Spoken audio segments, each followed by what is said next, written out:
as we Hmm. automate more and more of these jobs, are we losing some fundamental ability to create new stuff as we go more no code, as we go more automation?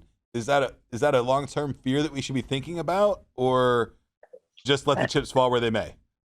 I don't think no code is going to replace development as it exists today. I do think you could imagine different inputs. I can imagine, speech synthesis into code and, these sorts of things as well. And I would, kind of welcome and be, honestly, I'd be one of the first ones on it, when it comes around. But like, our inputs are always changing, Right. and the way I use a keyboard right now to develop has very little resemblance to the way a journalist uses a keyboard to type out an article.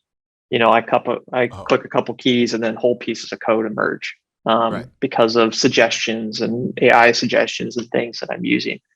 And so if you just watch my hands, it wouldn't even be recognizable what I'm doing.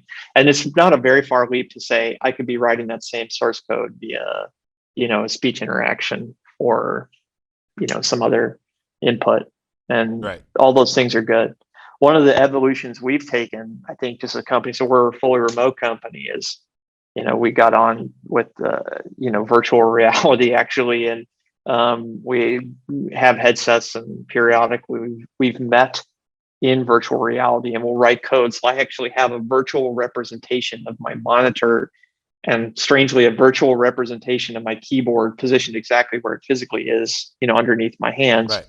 And I projecting my screen onto a wall, and there can be somebody standing up there and pointing things out. I mean, it's a different world entirely.